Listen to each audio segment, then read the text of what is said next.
Good afternoon, everyone, and welcome to another Topical Thursday. My absolute pleasure this afternoon to introduce you to Professor Jodie Marquez, who will talk to us about the use of technology after stroke. Many of you will know Jodie because she's been a constant attendee at the Hunter Stroke Olympics for the last 5 to 6 years. Jodie is a physiotherapist with over 20 years of experience in neurological rehabilitation. It is this clinical background that drives her research to further understanding of brain dysfunction and emerging rehabilitation techniques. This includes the work using EEG and MRI techniques to study physiological effects of therapeutic interventions. The main areas of research focus to date has been electrical brain stimulation, particularly direct current stimulation, and its potential application in stroke rehabilitation. Other areas of interest include mood disorders and fatigue post-stroke, and adjunct therapies such as mirror therapy, exercise therapy, and hippotherapy. Jodie attained a graduate certificate in tertiary teaching in 2010 and teaches predominantly in the neurological courses of the Bachelor of Physiotherapy Program, which is built on previous experience of teaching English as a second language for 5 years at a school in Mexico.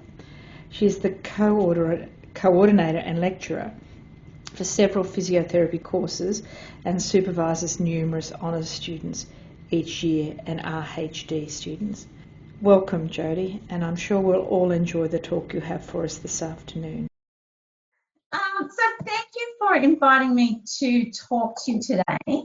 I'm going to keep it fairly brief. I've been working at the university for over 10 years lecturing physiotherapy students, but prior to that I worked as a clinician in stroke rehabilitation for 20 years, and that's really driven my interest in stroke research, which is really what I'm going to talk to you about today. So when I was a clinician, we work really hard with patients in rehab, and unfortunately some people just do not recover, and that really drives my interest in research to try and find new additional ways to try and improve outcomes for people with stroke, and that's really what I'm going to be talking about today. I've got my phone number and my email there on that first slide, so if anyone would like to contact me at any time, you're more than welcome to. I really enjoy any interaction that I can have with people who've had stroke because I learn so much from that engagement as well. So please feel free to contact me at any time. So I've got about 14 slides that I'm going to go through with you this afternoon. As I said, I've kept it fairly simplistic. But having said that, some concepts are a little bit difficult to make simplistic. So if I lose any of you, please let me know. Okay. Now, before I start talking about technology in rehab, I really just wanted to introduce why the need for technology has arisen over the past few years. So we're really lucky in Newcastle particularly that we have a really big body of researchers that are interested in stroke. So we have one of the biggest stroke research teams in Newcastle, and we work really closely with the team in Melbourne as well. So we produce a lot of research in stroke, and there's good reason for that. And one of the main reasons is that stroke is one of the leading causes of disability worldwide, in particularly in the Western world. That's going to continue to increase as the population continues to age. So it's a leading cause of disability, second to arthritis, believe it or not. But as well as the physical disability, it's got a really high financial burden as well. So for people who have a stroke, but also for the health services that need to support people. So research is really important in trying to decrease that burden.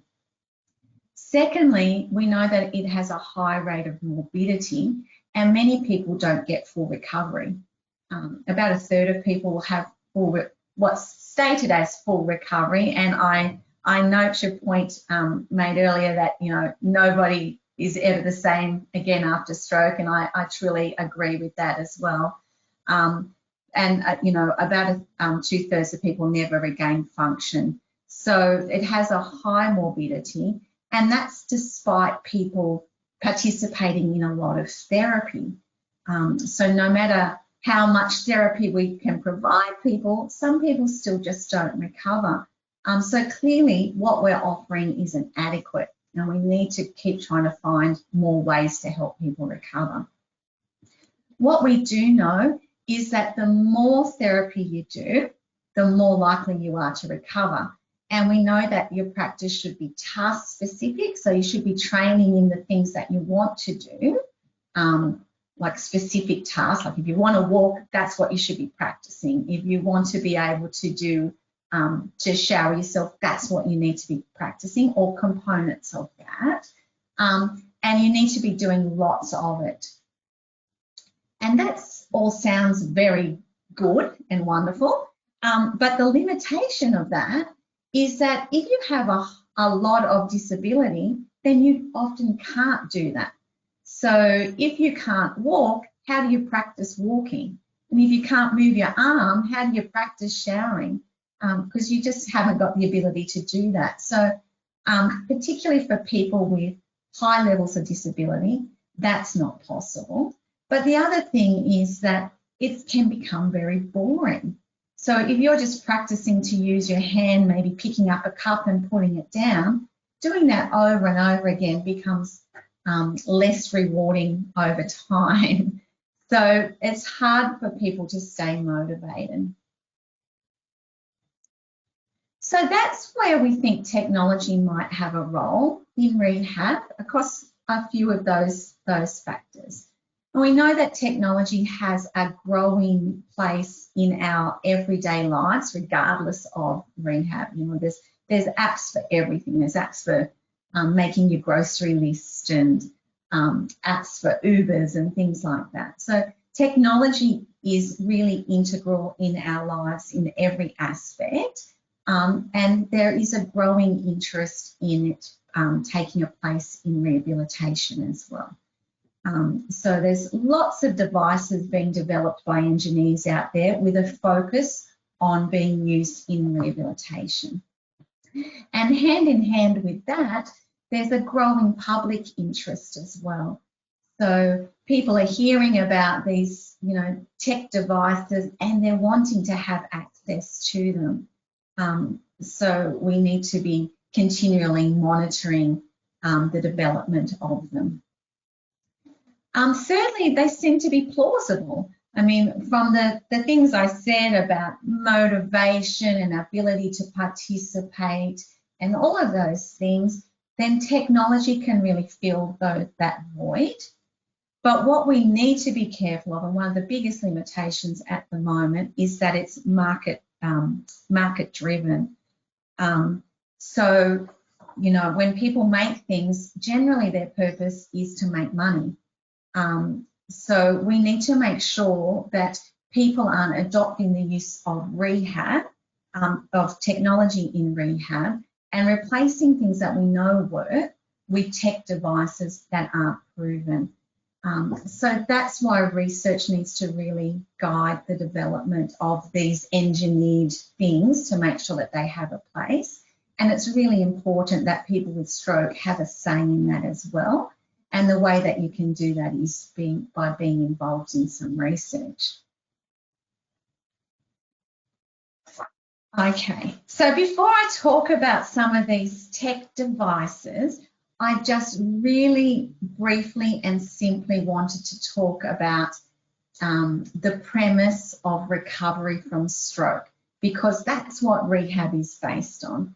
And this picture is what we call the homunculus, and I don't know if any of you have ever seen it before. What it is a picture that depicts the area of your brain that's dedicated to each body part.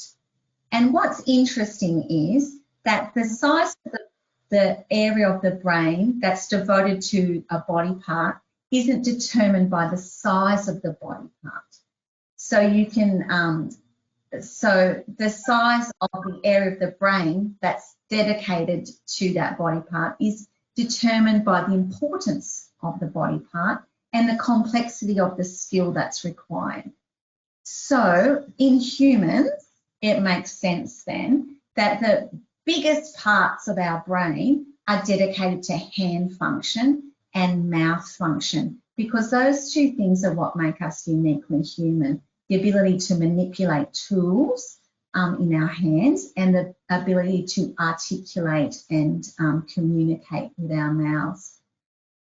So when you have a stroke, an area of your brain dies, and we know that no brain regeneration is possible. Once those cells die, they are dead. You have a dead spot in that area of your brain. And all of your rehab is aimed at trying to rewire your brain and reallocate areas of your brain that have been dedicated to some other function. So for example, if you have a stroke and the area of your brain that's dedicated to your hand is affected and you can no longer use your hand efficiently, by doing rehab, so lots of exercise, you're telling your brain, I need an area in my brain for this function, and it will take over a small part of an adjoining section. So the area that used to be dedicated to your fingers, it has now died. So it may take over a part that was previously dedicated to your arm. So that's the way that recovery after stroke happens. Your brain rewires itself to compensate for that dead spot that's resulted from your stroke. So anything that we do in rehab is to try and drive that rewiring. And that's why you need lots of practice. Because if you don't practice a lot, then your brain doesn't think that rewiring is necessary. Okay, so with that in mind, let's talk about some of these uses of technology in rehabilitation. And there's 5 or 6 of them that I'm going to talk about with you.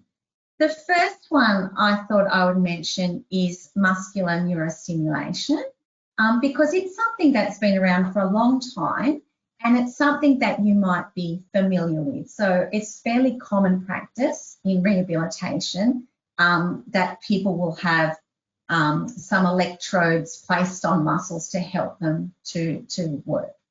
The idea is that normally your brain provides electricity and an electrical stimulus to your muscles to make them contract. If you've got a spot in your brain that can no longer do that, then we can apply electrodes to externally stimulate those muscles and make them work. There's several different types of muscular stimulation, and it has been evolving over time. And now the best type of stimulation are the ones that respond to the amount of power that your own muscles can generate. And that's called EMG triggered stimulation. So we know that to try and get your brain to rewire, you need to be actively trying to stimulate those muscles. So if we just put electrodes on your muscles and externally stimulate them, your brain isn't getting the message that it has to do anything.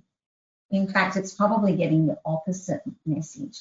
So the best type of electrical stimulation is when it turns on in response to your muscles being activated.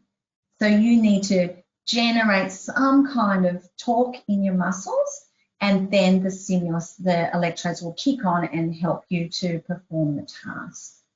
In doing so, you can practice functional things like picking up cones, and you can also practice for longer periods of time. So there are some benefits in that. But then the logical progression of that thought is, if we're stimulating muscles to try and rewire the brain, why don't we just stimulate the brain directly? And, you know, the use of electricity to modify brain function isn't a new concept. I mean, you know, 100 years ago, people were putting electric catfish into people's baths to treat headaches and epilepsy and things like that. So this isn't a new concept, but it's had a resurgence in about the last 15 years or so. So instead of stimulating the muscles to try and treat the brain, why don't we try and stimulate the brain directly and see if we can have an effect that way? Now, there's two different types of stimulation that we can use. The first one there is a neuromodulatory type, and it's called DCS. I'm not sure if any of you have heard of it, or that stands for transcranial direct current stimulation.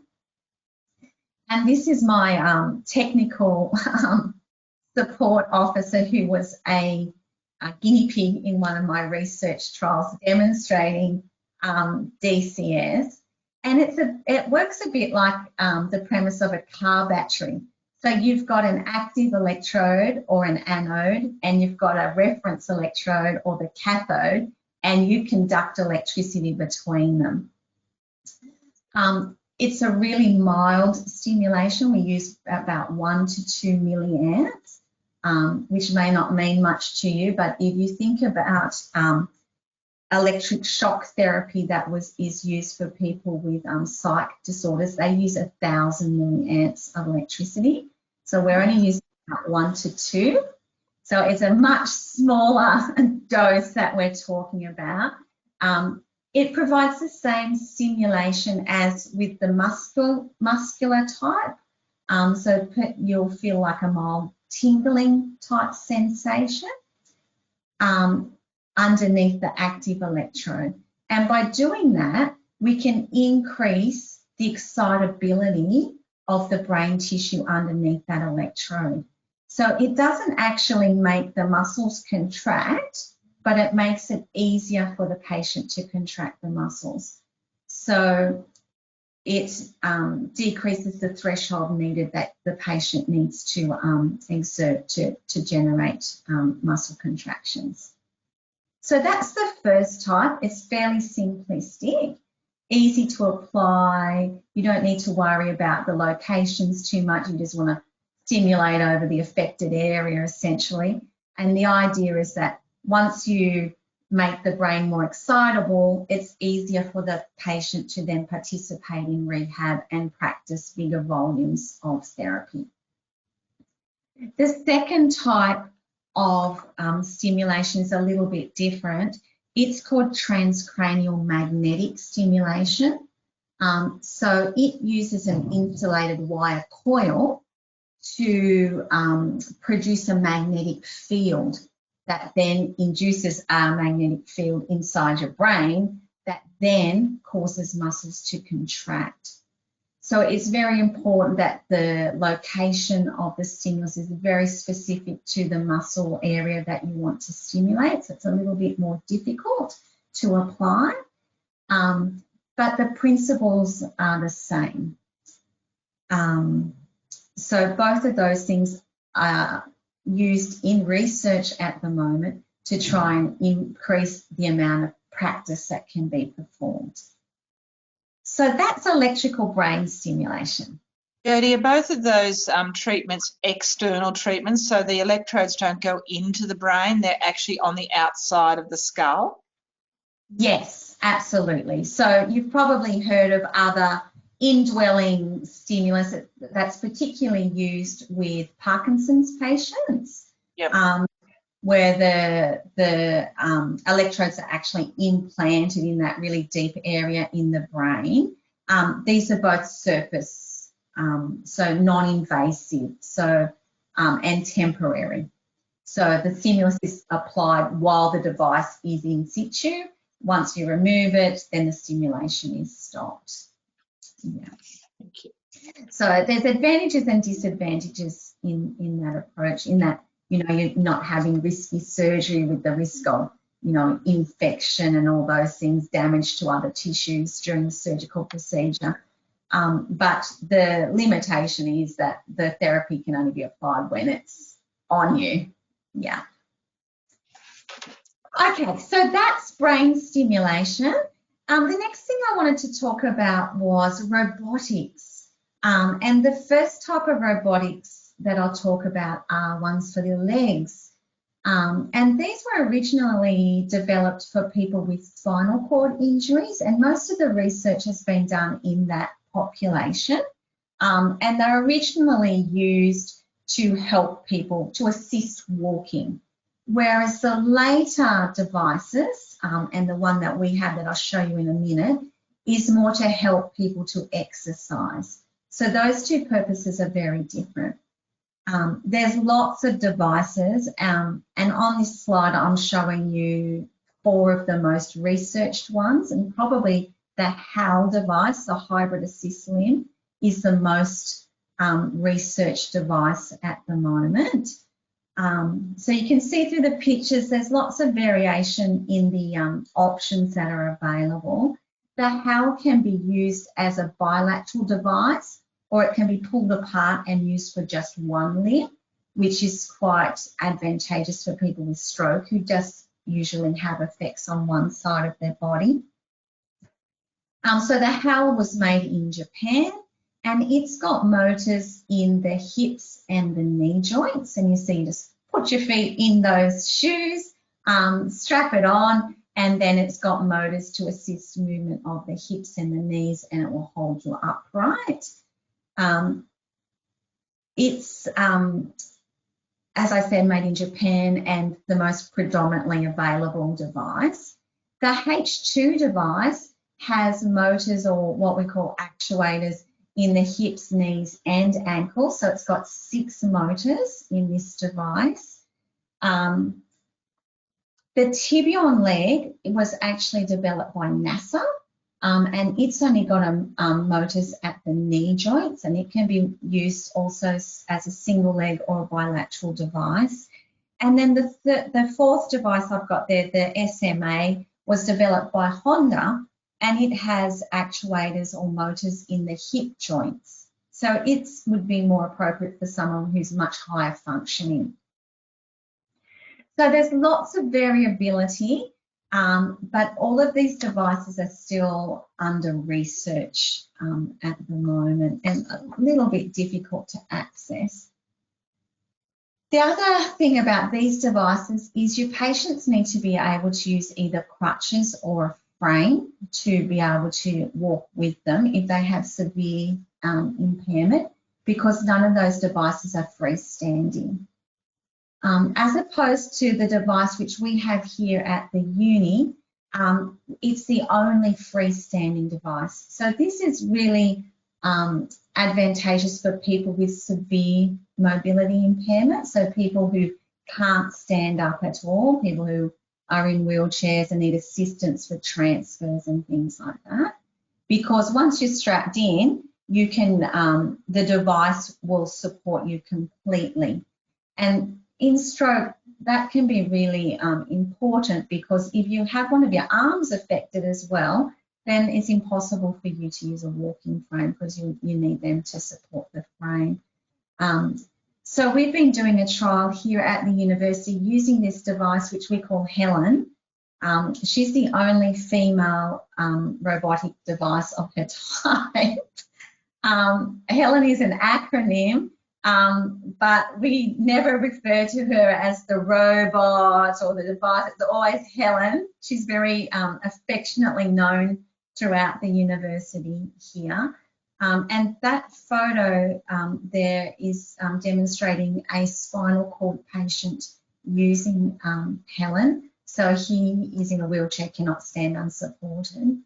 And that photo was taken at Canberra. We went to Parliament House to do a demonstration for the health minister down there. So they had to make that special dance floor for Helen to dance on. So we've been doing some research with the device with people with stroke, but also multiple sclerosis and spinal cord injury. And the purpose of using Helen has been to facilitate exercise in standing. So this is for people who can't stand up on their own, can't practice walking or the So we've been not just allowing people to walk in the device, but Helen can do side steps, lunging, single steps, squats, practice sit to stand, and all of those kinds of things. Now I have a video that I'm going to try to play for you. Let's see if it works. Let me know if it doesn't work. So this is an introduction to Helen. Let me see if I can share it this way. Go home.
Okay, so that was Helen. So even though, you know, it sounds fantastic and we're making lots of advances with technology, by watching that video, you can really see we still have a long way to go.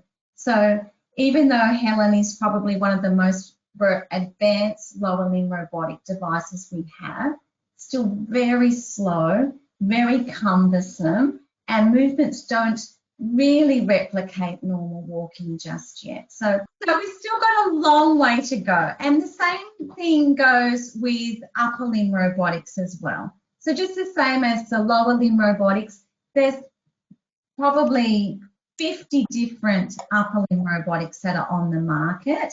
This is just an example of a few of them. Most of them involve the arm being slinged in some way and usually involve facilitated movement of the elbow and the wrist, and most of them don't allow for assisted movement of the fingers. So it's still really gross movements that we're assisting, and most of them involve the patient doing some activity on a computer screen by manipulating something on a screen by movement of the arm. And this one here at the bottom is the Armio device, which is probably the most common one that's being used at the moment. Okay, so that's robotics. Another advance in technology in rehab has been the use of virtual reality. And it has been around for a while. Probably these two pictures are probably what most people have come across. And this is really just really simple applications using something like the Wii Fit device. Here up the top, you can see these two ladies playing tennis by moving the receiver in their hand.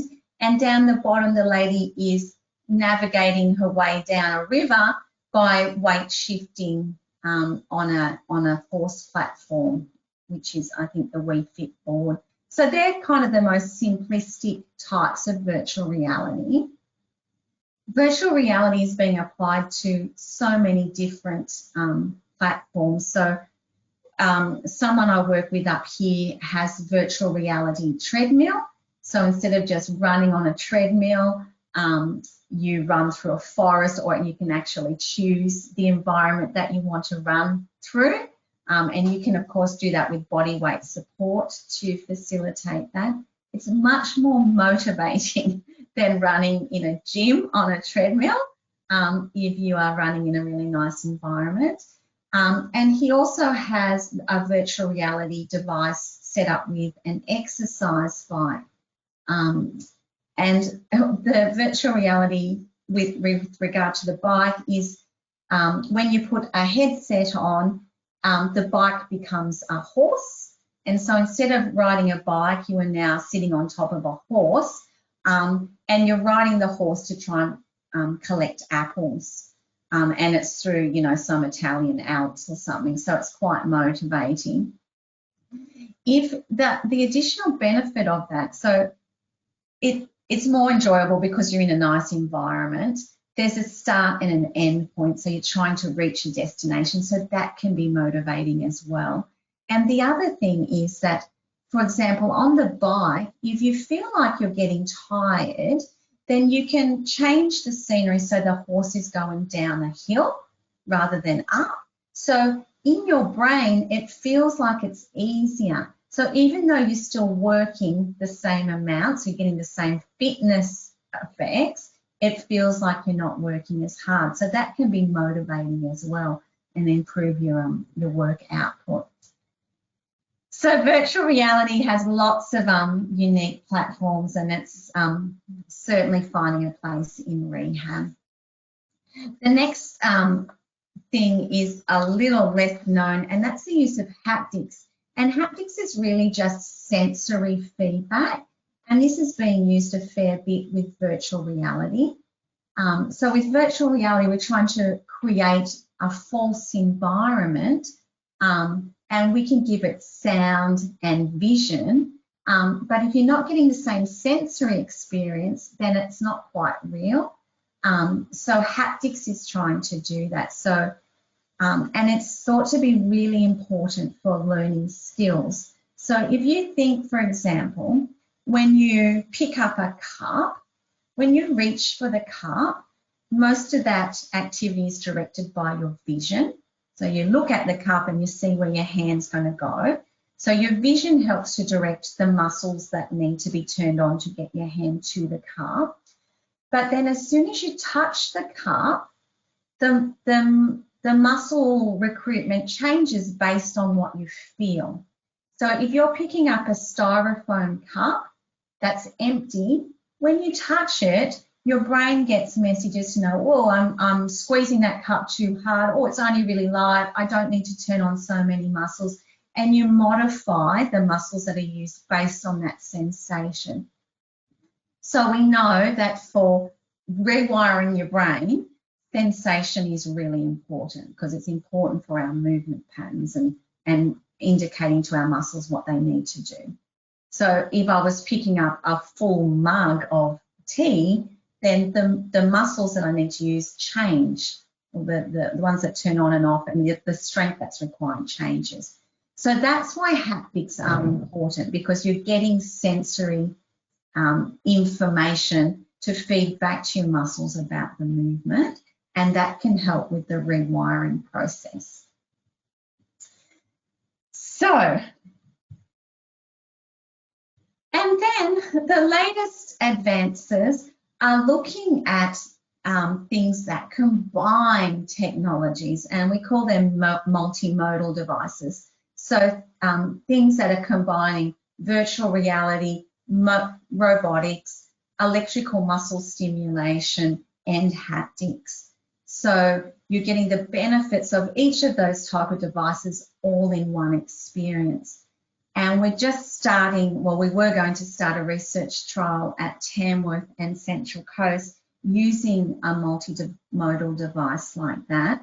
Of course, Corona has other ideas, so it's on pause at the moment, but hopefully soon we'll start that trial. So this is looking at upper limb or arm rehabilitation. The patient wears the virtual reality goggles, which puts them in a virtual environment, which is a bathroom setting at this stage. They have a glove on that provides them with sensory or haptic feedback, and then they perform activities of daily living like turning on a tap, in the bathroom folding towels or cleaning their teeth. So, for example, when they turn on the tap and put their hand under water, they feel the sensation of the water, even though it's only a virtual world. When they clean their teeth with an electric toothbrush, they feel the vibration of that toothbrush through their hand, through the haptic feedback, to make it even real world. So I have a link to a news story that I will try to show you. I'm not sure whether this will work. I'll see if I can.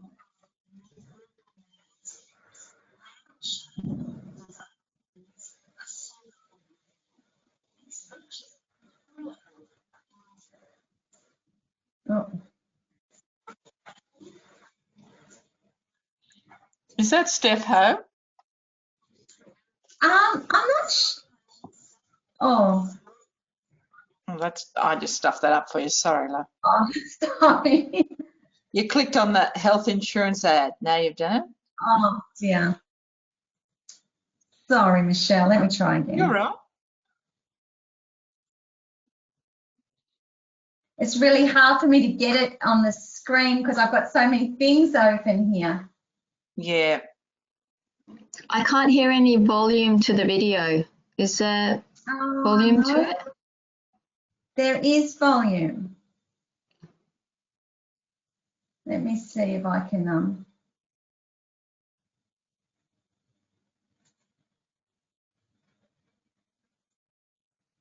change that.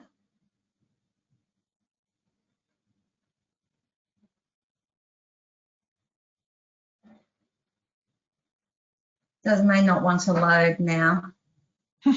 Just to cause more trouble for us. Video is always fraught with danger. Yes. Yeah. And particularly when you're videoing and you're transferring it across through another mode and medium, whatever the word. I think this is the one that Steph Ho actually participated in, and I'm hoping that I'll be able to get her to do one of these topical Thursdays very shortly in regard to her journey post-stroke, and talk about all the different therapies she's participated in, because she's actually done some really interesting stuff.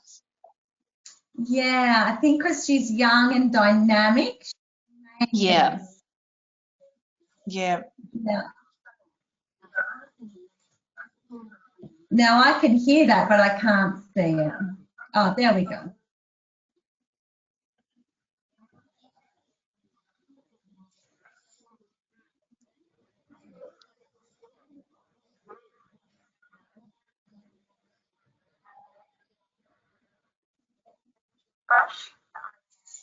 No, I can't get that to play properly, so I might just exit that.